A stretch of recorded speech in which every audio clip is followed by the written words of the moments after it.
Hello, everybody, and welcome to another episode of the Awakened Souls podcast. I'm your host, Devin Brown, a Kundalini activator, spiritual guide, mentor, and hopefully just a great source of entertainment for you. Let's get ready to dive in. Hello, beautiful souls. Holy shit. Yes, we have been through the ringer this past week. As you can tell, this episode is getting out a couple hours later than normal. But it's going to be a little bit of a different episode, and I do feel led to do this. I'm not quite sure how much I'm going to share.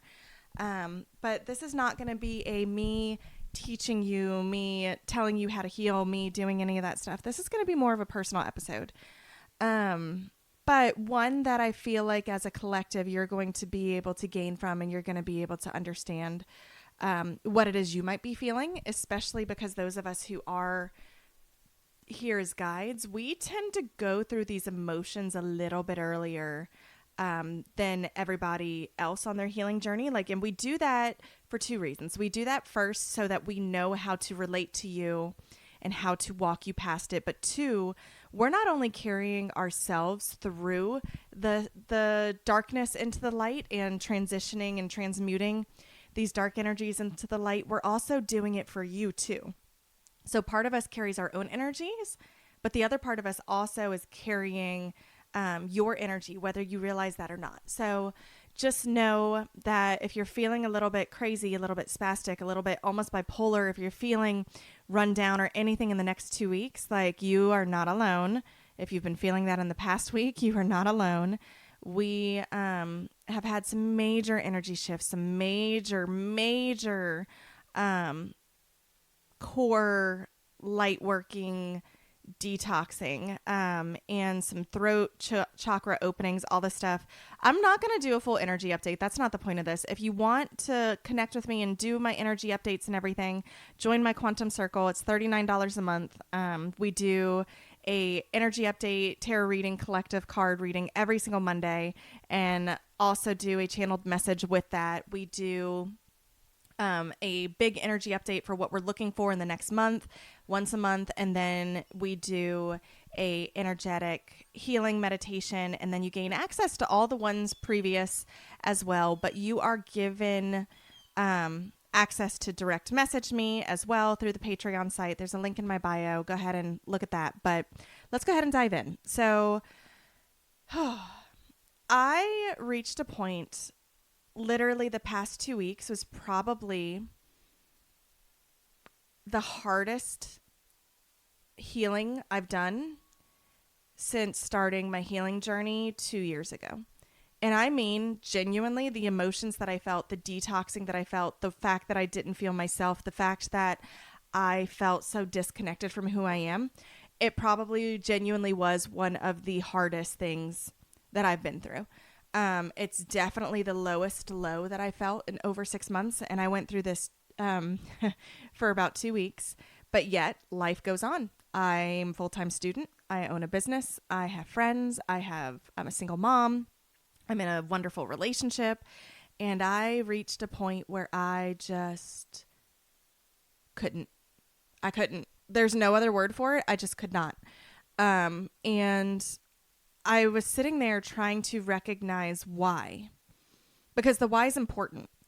I had begun to, in my deep healing and in my own recognition of things that I really need to do in order to be fully who I know I'm supposed to be, had begun to set some boundaries and begun to really recognize I am not a healer, I'm a guide.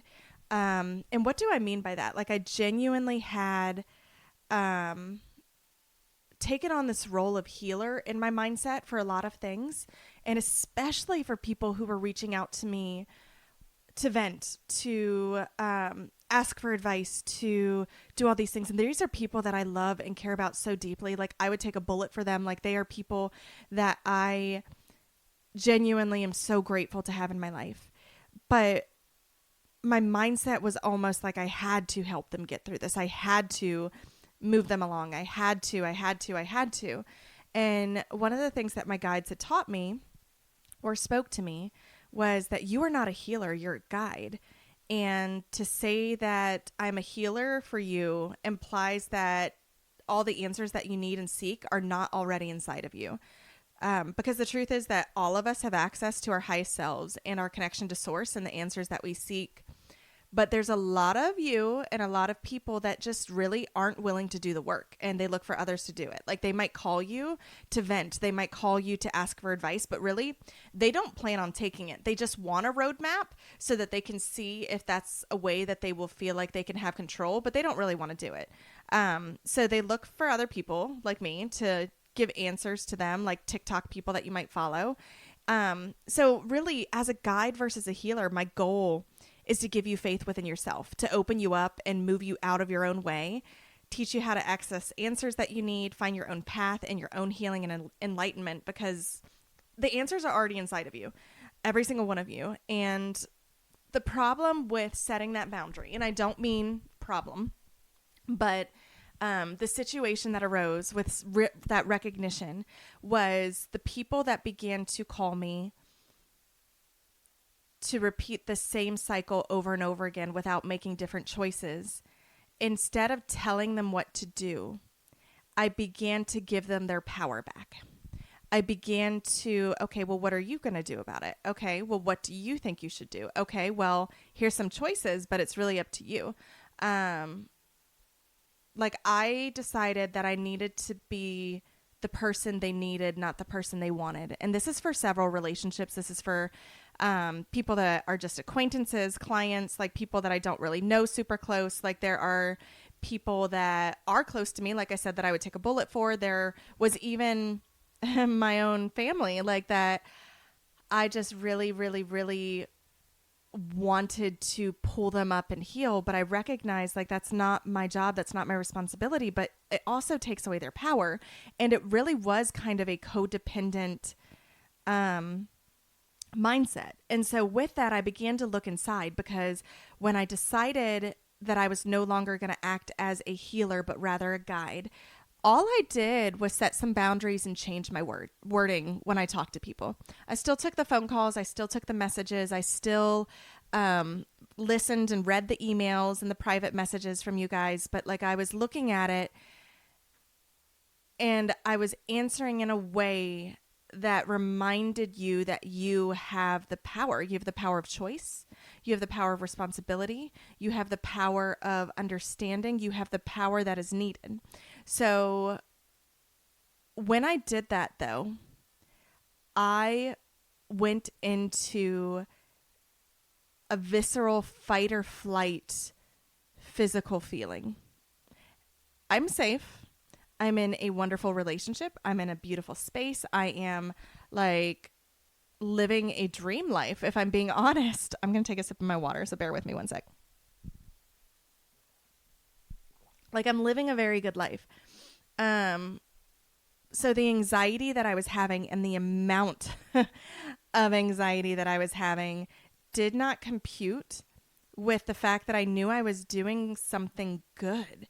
And to be honest, it reminded me of, like, over 2 years ago, because my divorce has been finalized now for over 2 years. Like, over 2 years ago, when I first decided I was going to leave my marriage, and I left, and I knew I was doing what was best for me. I knew this is what I needed to do for myself, but I still had so much anxiety and so much fear and so much, like, pressure from the outside that, like, I had a lot of anxiety. But I felt like that again.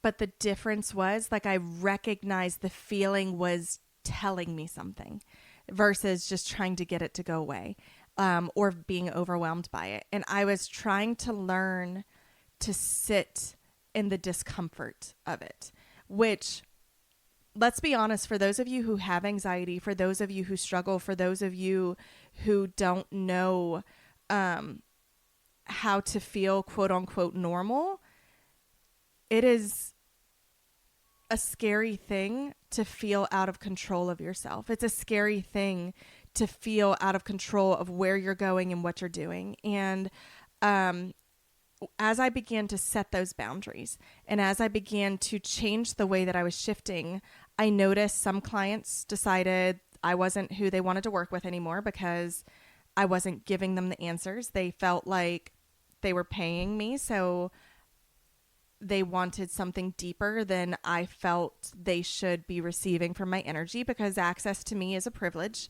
And they also, I saw relationship dynamic shift where some friendships that felt like, okay, well, if I can't vent about this to them, then I need to find someone else. And I felt like a deep sense of loss for connection.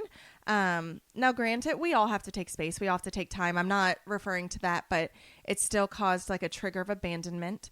I recognized that despite being where I am and having amazing friends, like I have like a best friend that's like family. I have a partner that always fills my cup. I have children that are just the light of my life. I have people that I know that I can call and talk to. But the fact that I took away my own healer title for other people felt like, and I'm saying it felt like, it did not do this, but it felt like it took away my purpose. And by taking away my purpose, that codependence that was still buried deep, deep inside of me reared its ugly head and said, then what are you? What are you if you're not a healer? You have no purpose. You have no value. You have no, and the lies just played in my head over and over and over again. I knew they were lies. I recognized them as lies. But I also knew that even though I recognized them as lies on a soul level, it wasn't stopping my body from having this massive anxiety. It wasn't stopping the sadness from the loss of certain relationships or the shifting of certain relationships. It wasn't stopping the lonely feelings that I had, because a lot of my strength and my purpose stemmed from how I could help other people.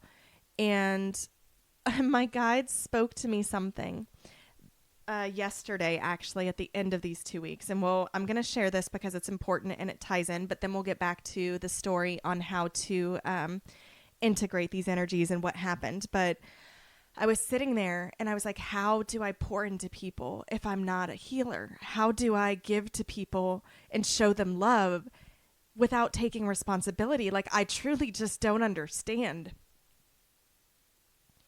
And I think that's a lot of us. That's a lot of us who are codependent. That's a lot of us who come from that background. Like, we don't understand because we have been conditioned that our only value comes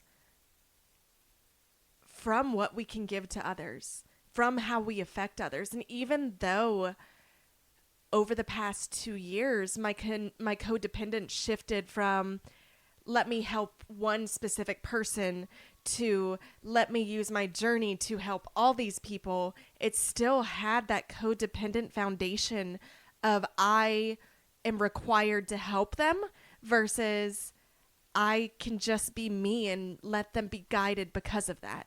Like, there's a difference, and I hope you guys understand that, and I hope you see it. But when I asked my guides this, when I said, what does this mean? How does this go? What does this interpretation, like, how do I do this? They showed me a picture of the sun, and they said, the sun does not give of itself. It simply is itself. And by being simply itself, we're fed by its energy. Let me paraphrase that, because that's a lot of like me translating something that they spoke to me. The sun is bright. The sun is warm. The sun is welcoming.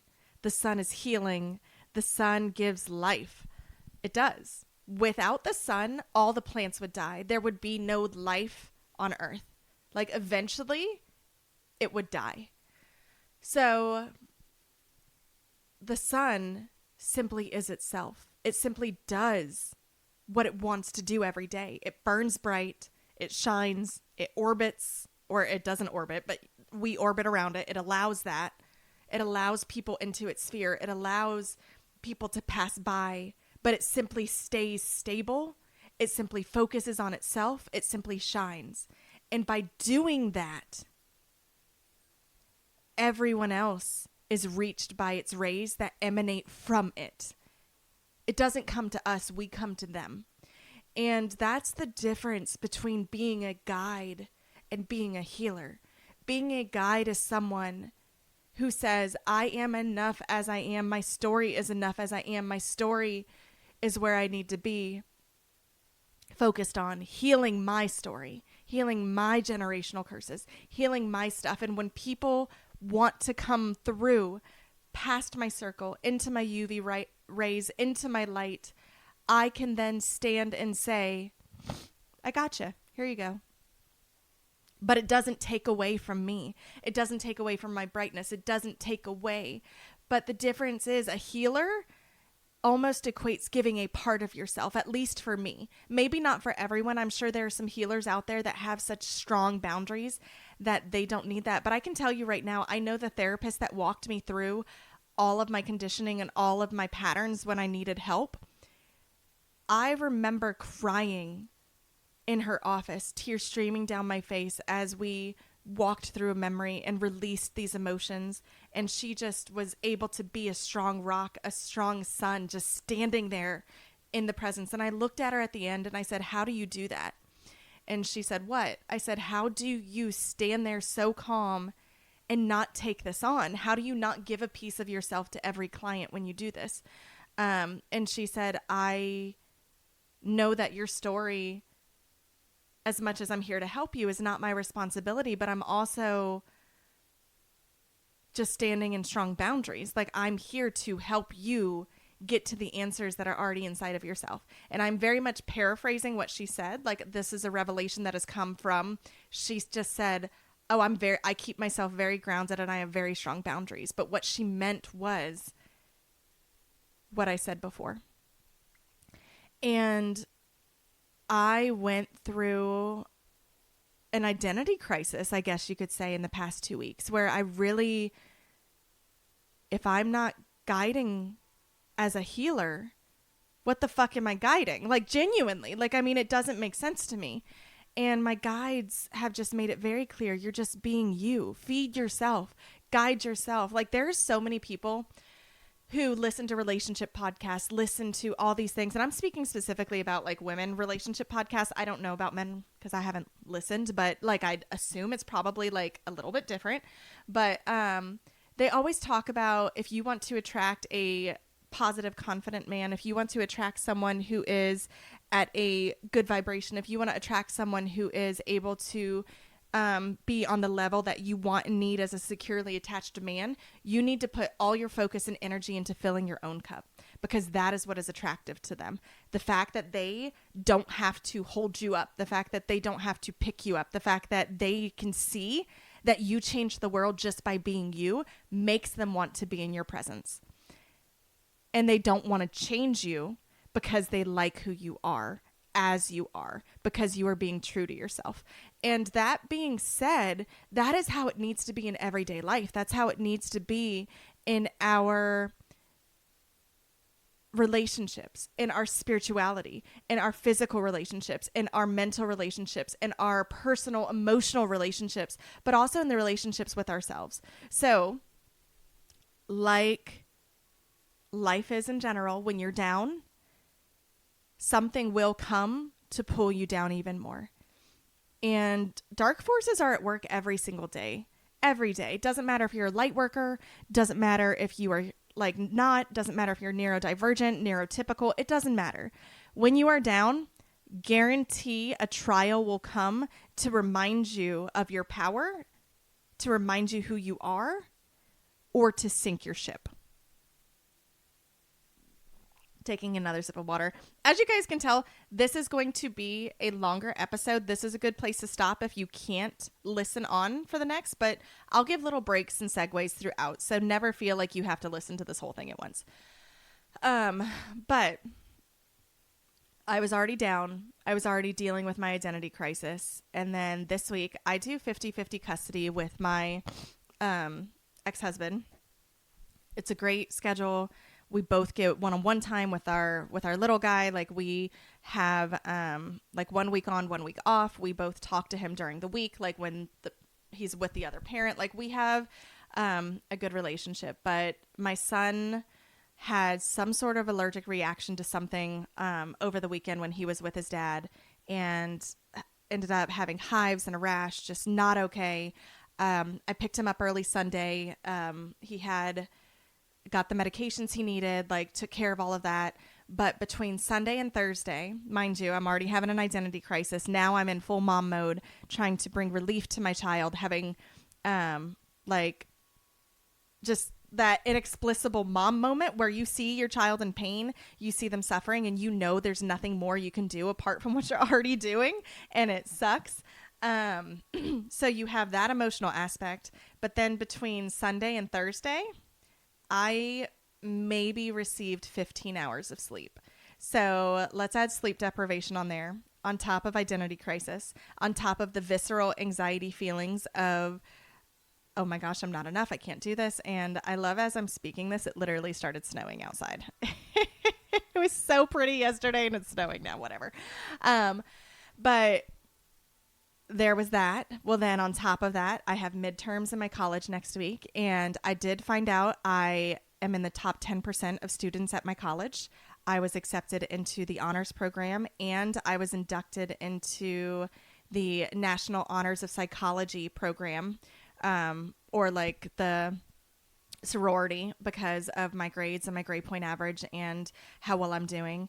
And this week, though, midterms next week, lack of sleep, all of the stuff I already named, kicking me while I'm down. Professors, this is every semester. It just is what it is. See that you, oh my gosh, we have midterms. Our syllabus is supposed to be here by now. So here's all this extra work. Like, it's not all the professors, but for the most part, there's always at least one or two that do this. And me, I'm taking an intro to biology course. I will speak right now. I loved biology in high school. It has been over 20 years. The class that I'm taking, it is not intro to biology. Like, even the book we are using is a chemistry biology mix book. It really should not be an intro to biology course. And I'm speaking this from, I talked and sent the information to like a couple teachers at universities that are friends of mine, be like, what's your opinion of this book, like as an intro to biology? Or what's your opinion of this workload as an intro to biology? And everything like made me feel validated that like the fact that I am struggling to understand this course is not my fault. So, like, granted, take responsibility. But that being said, okay, there's a reason behind the story. I promise you. I have had a 4.0 GPA this entire time. This is the only class I am really struggling in. I have a B still, but I am doing at least 3 to 5 hours worth of work, worth of studying, worth of reading in this class alone every week. And I have 5 classes just to maintain this B. I have to pass this class with a C in order to move into general biology next semester. And then I graduate in the fall with my associates in psychology, and I transfer as a junior to university for my bachelor's in psychology. Like I said, promise there's a reason for this. So no sleep, painful child. Some of my classes are at home. Some of them are in person. Some of them are work at your own pace. Some like there's all 5 classes are different. It depends on the class, but all of them have assignments. All of them have deadlines. All of them have everything. So this class, we had one of those, okay, well, we need to match the syllabus moments, which she followed her syllabus, but it did mean, because she wants to get through the whole book, that this week alone, we had an entire extra week's worth of class put into the same week. So we had 4 sections of reading to do, 4 online assignments, which equals about 160 questions. We had 2 or 3 online quizzes. It was 3 online quizzes. No, 4 online quizzes, which are open book, but still, the book's virtual. So it's really weird because you have to like jump from one to the other. Then we had a lab and a test, all in a 7-day period for one class. And she had sent out an announcement to remind us, like, hey, you guys have an extra assignment this week, like to keep up with the syllabus. With everything going on, I missed the announcement. I'm so used to my patterns. I've got like this day I do this work, this day I do this work, this day I do this work. This is how I can stay as busy as I am. This is how I can still function and have my private time. This is how I can still keep a smile on my face and say that 17 credits a semester is easy. I got this. Like, I'm able to do that because I recognize patterns. I recognize how I can put those patterns into my life and I move forward. I could not do that this week. 15 hours of sleep, all of that extra work. Plus, like, I had 2 papers I had to write, 2-page papers I had to write, 3 math assignments, 2 quizzes in psychology that I had to do. Actually, that's 3 papers because I had to write a paper for psychology as well. Everything in a 7-day period. So I missed that announcement that we had extra work, and I received, for the first time in my life, a 0.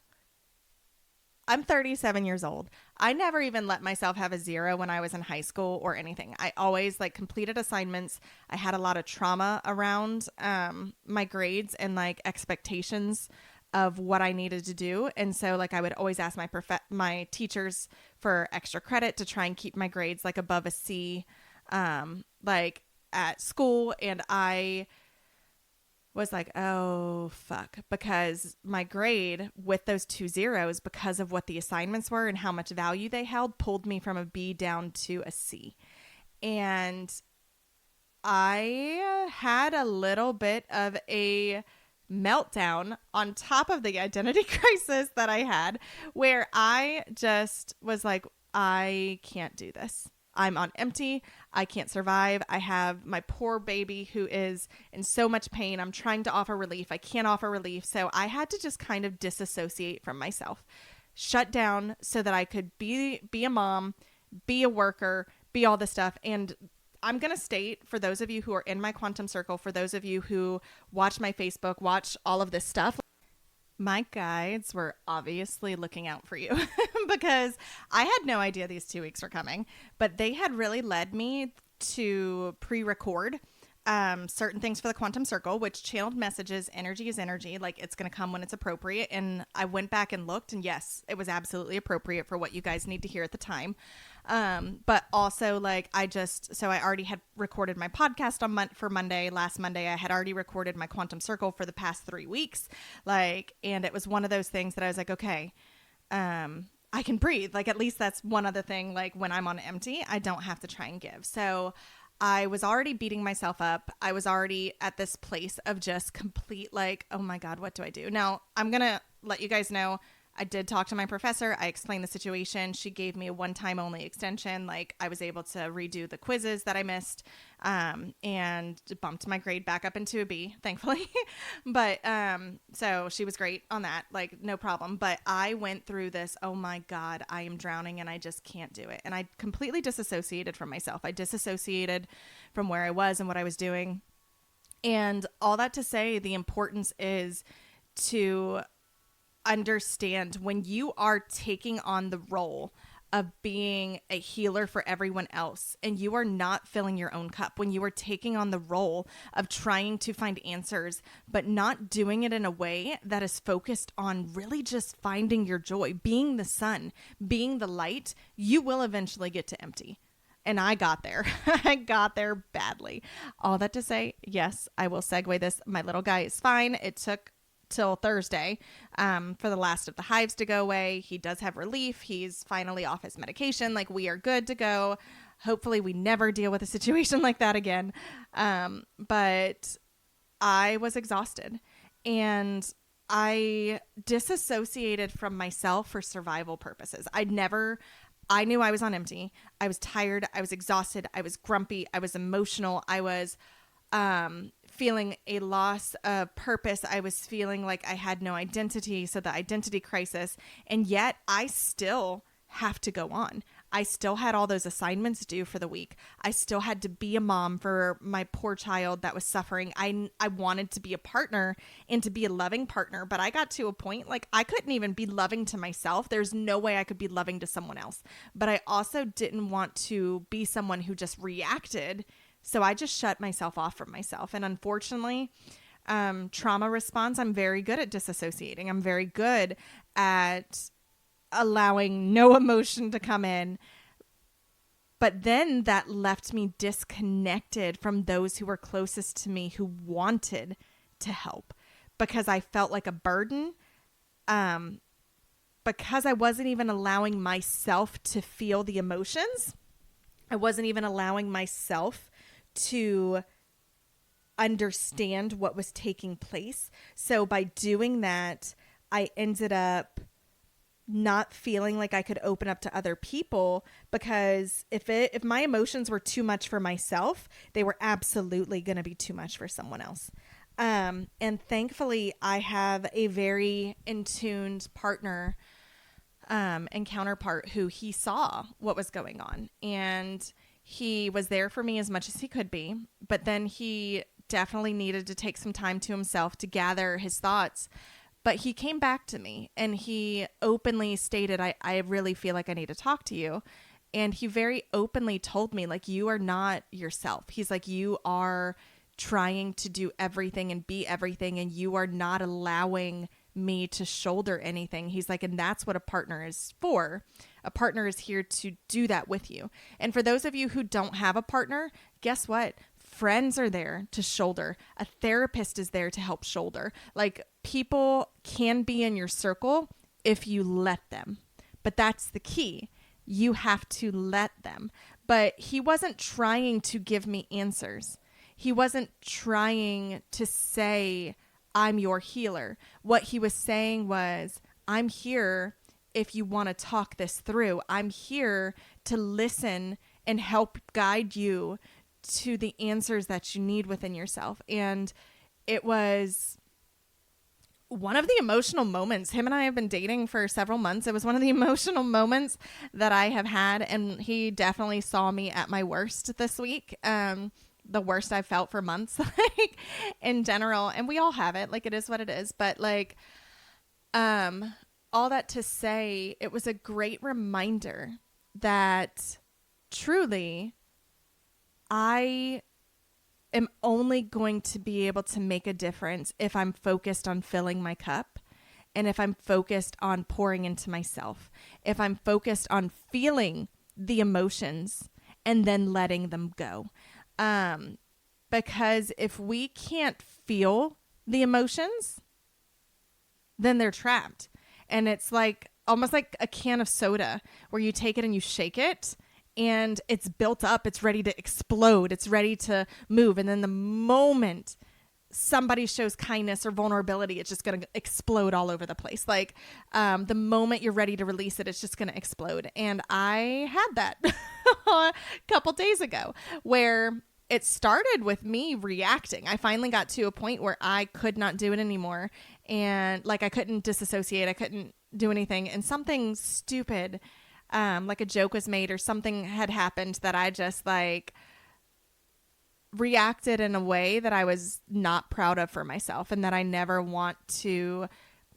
It's not me. It's not me. It's not who I want to be. And I just like then began to beat myself up. But then the truth of the matter is, when my partner came to me and was like, look, you are not yourself, but you don't have to shoulder this alone. Tell me what's going on and let me help you have guidance. Let me help you just get the emotions out. And that was what I needed. And one of the things that I'm recognizing is I'm going to school to be a therapist. Those people that come to me for therapy are coming to me because they want to make the changes. They are ready to make the changes. Sometimes friends, family members, coworkers, all that stuff, like, if they're coming to me, they're not ready to make the changes. They just want someone to get those emotions out like I needed. I know myself. I'm an amazing person. I'm an amazing, bright light. I was just like dirty. I needed to be cleaned. I needed the window cleaned off, so to speak. Like, and I needed someone to talk to and just get the emotion out instead of disassociating from it. But I didn't need healing per se. I didn't need direction per se, because I already knew what I was struggling with. I already knew what I was going through. I already knew that hardship. And I faced my new truth. I faced with words the fact that I recognize some of my relationships have shifted in a way that makes me feel unsafe and uncomfortable, because it makes me feel lonely. I noticed that, and I gave voice to the fact that, like, by no longer planning to be the person that has all the answers and just pointing to other people to find the answers within themselves, it makes me feel a little bit like an identity crisis. But here's the thing, guys. I already knew all this. There's a reason my guides had me call the book The Power Within Us, so that you could find the answers within inside you. There's a reason they had me make my healing modality, the Kundalini Rising program, where the entire thing is you digging deep into your own subconscious, into your own spiritual gifts, into your own, to become your own healer. That is the whole point. But sometimes when you're so low, you forget it. But we need to be like the sun. We need to just shine and do whatever it takes to make sure that we are taking care of ourselves in order to shine. And I'm speaking this story and I'm speaking this piece because a lot of us are feeling down. We're feeling the final effects of the solar flares that are coming, that are detoxing and pulling out the last visceral things that need to come out in order for us to continue to ascend to our highest possible power while here on earth. There's a lot of transitions that are taking place. There's a lot, and it viscerally hurts. And what do I mean by viscerally, guys? I literally had physical, tangible pain, physical, tangible discomfort, physical, tangible anxiety from the changes that were taking place. They're good changes. Boundaries are good. The fact that I was letting go of responsibility for healing others is good. The fact that I was recognizing I'm not perfect, I need to learn to just flow, was good. The fact that I recognized that it's okay that I'm struggling in a certain class that sounds like a fucking foreign language is okay. Like, I genuinely had such a growth, but it hurt physically. And so with that, I want to encourage you, if you are feeling down on yourself, if you're feeling low, if you're feeling all this stuff, I want you to stop and take a moment and remember who you are. Not who you feel you are, but remember who you are, because that's what my counterpart did for me. He sat me down and said, this is not who you are. This is not the person that you are. So what do you feel right now that doesn't feel like you? What do you know to be true about yourself? And I want you to sit there and give yourself permission to speak your truths. And I did. I even got a piece of paper and a notebook and I wrote out, I know that I am love. I know that I am a positive person. I know that I am good at school. I know that I take on a lot and it's okay that I'm not perfect. I know. And I just wrote out my truths. And then I wrote out the lies, but I wrote them out as the lies I've been listening to are. So that one, I was getting the emotion out, but two, I was also naming them as lies that they were, naming them as the distruth that they were, naming them as the discomfort that they were. And that is very important. I want to encourage you, truly, if you do not know where to go from here, if you do not know how to be part of yourself, come join my Quantum Circle. You are not alone. We have a group chat. You can chat with the other members. I am feeling led. The big energy update that I release on the 21st, I keep that for the Quantum Circle members, for those who are paying. But I do feel led to share that this month and have it be an open one. So go check out my Instagram, my TikTok, or even the Patreon site. There's a link in this podcast episode, and see what it speaks to you. See how it feels to you. See where you're going from here and what you're doing. And I'm going to tell you guys, like, after I talked to my partner, my son was still with me. He was outside playing with us, kept coming over to like, hey, do this with me, come roll down the hill, and we're trying to like balance this serious conversation with life, and with how I'm really feeling. And so I recognize that sometimes like you do have to disassociate. Sometimes you do have to put a pin in your emotions to come back to it later. Because what happened was I talked to him. I was able to be open. I was able to be vulnerable about how I felt, the truths that I was knowing about myself versus the lies, the taking responsibility for the actions that I did that were not conducive to who I wanted to be. But I still didn't have the safety to let those emotions go. So what I then did was, when my little guy was finally in bed, is I sat there and I just journaled and wrote out, or I spoke out what I felt and what I needed. And then the tears came, the emotional release came. So I do recognize that sometimes you speak it out and then sometimes you have to feel it out. And the two are not always going to come at the same time, but the two are equally important and the two do need to come together. And that is something that is very important for you to understand. That is something that is very important for you to know. That is something that is very important for you to give yourself permission to do, see, and feel. Because if you don't, you will deplete yourself. If you don't, you will go backwards, because we can go backwards in our healing journey if we're not making changes that are conducive to growth. Like if we're feeding a plant vinegar instead of water, it will die. Like we need to feed ourselves those things that are going to uplift us. We need to feed ourselves those things that are going to move us forward. We need to feed ourselves those things that are going to bring about positivity and positive change. And then we are given permission to flow and to be. If this resonates, if any of this speaks to you, but you don't want to join the Quantum Circle, you don't know how to connect with me in a way that doesn't cost money, email me. I love getting emails from you guys. And yes, I will respond. I get a lot of emails. I may not respond right away, but I do strive, and to this point have maintained email responses to everyone who has messaged me a question, who has messaged me something. Like I love connecting with you guys. If you have a question that you want answered, to theawakenedSouls@gmail.com. That's also in the link tree. You can find it. You can email me from there. But just know you're not alone.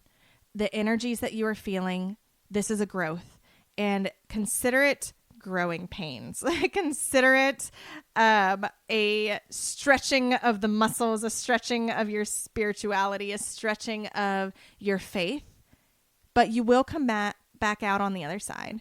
And I'm going to leave us with the same reminder that I spoke at the beginning of this episode, that the sun does not change who it is. It doesn't give pieces of itself to make a difference. It simply stays where it is, feeds itself, burns bright, and then all who come into its path are fed. All who come into its path are given life. All who come into its path are changed.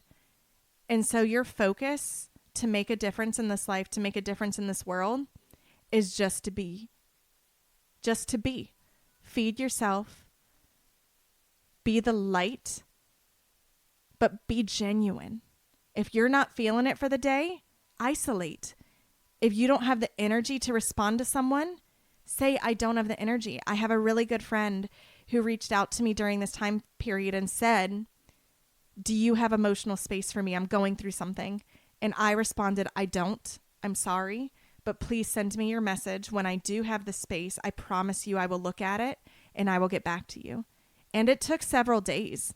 But I did eventually get to a point where I was able to feed her and make a difference by just being me, because the advice that she needed was actually just a story of something that I went through and my own experience from that. And that is part of healing. That's part of growth. It is embracing our stories, embracing where we are, embracing who we are, and just being.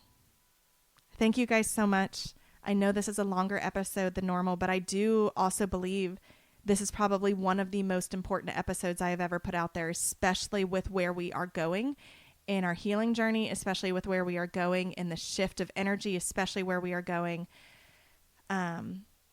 with the world right now. And again, let me know if this resonates, and happy Monday.